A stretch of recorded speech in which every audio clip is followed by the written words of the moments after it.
যোনে যোনে এবাৰ হাই ছেকেণ্ডেৰী পাছ কৰিলে তেওঁলোকৰ কাৰণে এটা ইম্পৰ্টেণ্ট নিউজটো কি আপোনালোকে যদি হাই ছেকেণ্ডেৰী পাছ কৰি যদি ডিগ্ৰী পঢ়িব যায় যিকোনো মানে গ্ৰেজুৱেশ্যন কৰিব যায় BA BSc BCom যিয়ে নহওক কিয় তাৰ কাৰণে আপোনালোকৰ ৰেজিষ্ট্ৰেশ্যন কৰিব লাগিব আৰু ৰেজিষ্ট্ৰেশ্যন কৰিব লাগিব সমৰ্থ পৰ্টেল সকলোখিনি কম ভিডিঅ'টো খালি শেষলৈকে চাই থাকক আৰু যদি চেনেলটো নতুন প্লিজ ছাবস্ক্ৰাইব কৰি ল'ব চাওক আপোনালোকে এতিয়া BA BSc BCom পঢ়িবৰ কাৰণে সমৰ্থ পৰ্টেলক নিজক ৰেজিষ্টাৰ কৰিব লাগিব তাৰপিছতে নিজৰ ছাবজেক্টখিনি চিলেক্ট কৰিব লাগিব তাৰপিছত আপোনালোকে ইউনিভাৰ্চিটি চিলেক্ট কৰিব লাগিব এইখিনি প্ৰচেছ সৰু প্ৰচেছ নহয় এইটো যদি আপুনি অকণমানো ভুল কৰে বা আপোনাৰ গোটেই কলেজ লাইফটোৱে খেলিমেলি হৈ যাব সেইকাৰণে সেই ফৰ্ম ফিল আপটো কৰোঁতে বহুত বেছি সাৱধান হ'ব লাগিব আৰু ইয়াৰ বৰ্তমানলৈকে লাষ্ট ডেটৰ তেনেকৈ কোনো এটা গম পোৱা নাই সেইকাৰণে যিমান পাৰে সিমান সোনকালে কৰি লওক যদি আপোনালোকে নিজে নোৱাৰে মোক কণ্টেক্ট কৰক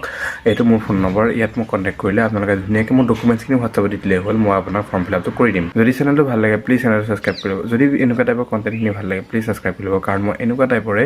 জব ৰিলেটেড বা এক্সাম ৰিলেটেড ভিডিঅ'জ বনাই থাকোঁ ধন্যবাদ